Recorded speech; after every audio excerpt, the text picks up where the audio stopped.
Looking good. Yeah, it's pretty perfect.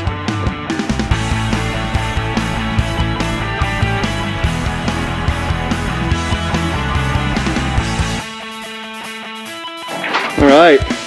Wow, what do you say, guys? That looks great. I'm ready for some beer.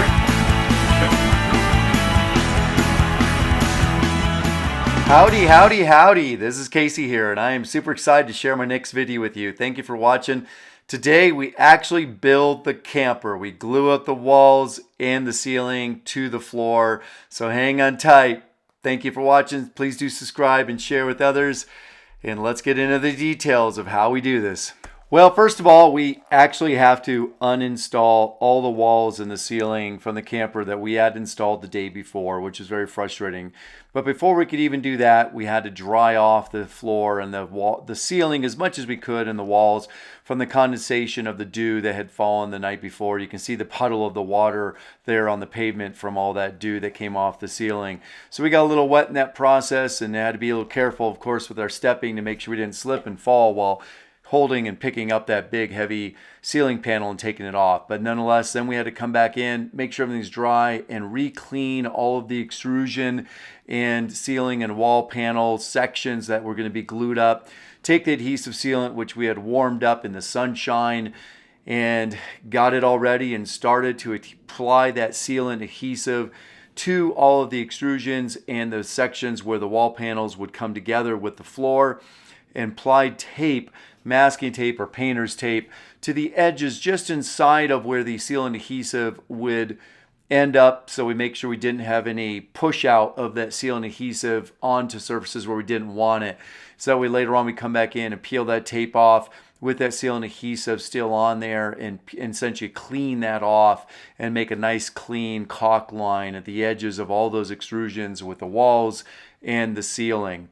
So there's a bit of work in order to do all that. You can see there's many hands working away together to not only get everything taped and prepped and of course get the sealant applied. We had one person that was applying the sealant adhesive, others that were supporting him, make sure we're bringing fresh tubes of that over to him, make sure the edges were clean and ready, and then when time was ready, make sure we're pushing those extrusions onto the floor or onto the wall sections, and getting ready to, of course, lift those heavy wall sections, which are much lighter than the floor by long stretch and lighter than the ceiling panel, but nonetheless still pretty heavy and awkward, being pretty big panels.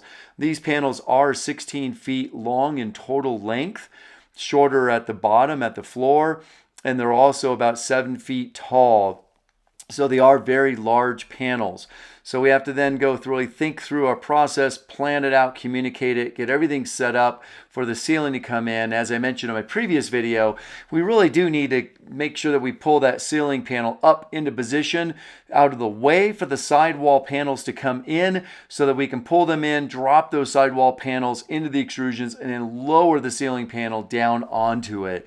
So again, with all that planning and thought that goes into that, and make sure everything again is clean and glued up, getting that sealant applied. That front wall is now already sealed and into place and at a 90 degrees because we glued that up the day before. So now all we have to do is really bring these other panels all in together, get them all lined up and everything put into place and gets locked in. And so that's a pretty exciting moment when everything gets locked in. You can see the sidewall panel getting glued in here and the suction cups that we use to lift it, and then going through and really cleaning up the caulk lines, and after we get those cleaned up, pulling off the tape that was used there to make sure, again, we didn't have any push out of that sealant adhesive. So we do the same thing for the inside corners and walls and extrusions. You can see on this sidewall panel here, the blue tape down the middle, that's where the awning structural support is, and I'll go over more of why that's in a midpoint instead of at a high point. And here we, of course, lift the other sidewall panel in. It is pretty heavy and awkward again, and so ladders and many people and the suction cups really bring that all together, and we get that all glued into place. Again, the caulk and sealant and everything all cleaned up, the edges all cleaned off, and make sure we're being careful not to get any sealant adhesive on ourselves in order to not spread it onto anything else. We are using lots of disposable rubber gloves or latex gloves to spread that caulk and sealant adhesive around and make sure that we can then rip those latex gloves off of our hands with the sealant adhesive that's on them as we get it on there, and then apply fresh gloves onto ourselves as we bring the next panel up into place. So this way we don't go and spread that sealant adhesive around to other panels. So we keep it nice and clean. And if we do spread anything around at all, if we notice that, we quickly get on it with some rubbing alcohol to clean that up, and so we don't have any marks on these panels that would ultimately get left on. And here, lowering down the ceiling panel, you see it's already getting late in the day by the light, by where the sun is shining and the color of the light. It's already getting late in the day. We have to now pull the ceiling panel down on, get everything lined up and queued up, and it pulled down into place. And there's a fair amount of work that goes into that, so much so I climbed up onto the ceiling or onto the roof and pushed down on it to make sure everything is structurally strong. And then we noticed it was still just ever so slightly out of alignment, so we go ahead and pull the strap alongside to just pull things back into alignment. And then go through, before we lose our light and our warmth of the day, we go and make sure all the caulk lines are sealed up, cleaned up, spread out, and then remove any of that tape so we don't have any sealant that's stuck or adhered to that tape as it dries. This sealant adhesive does go ahead and skin up in about 15 to 30 minutes. So we have to move quickly here at the end of the day to get all this excess adhesive sealant off of the tape and cleaned up around the edges. But still, I am exuberant. This Expedition camper has been in the planning in my mind for about 2 years and on paper, and I'm going to go over that design with you in a future video and talk more about how I plan to build the rest of this out and use it.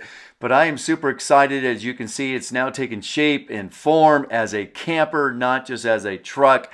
And so I am so thrilled to have the HunterRMV team and Rob, my friend, helping me out with this build and getting it to this stage. Wait for future videos.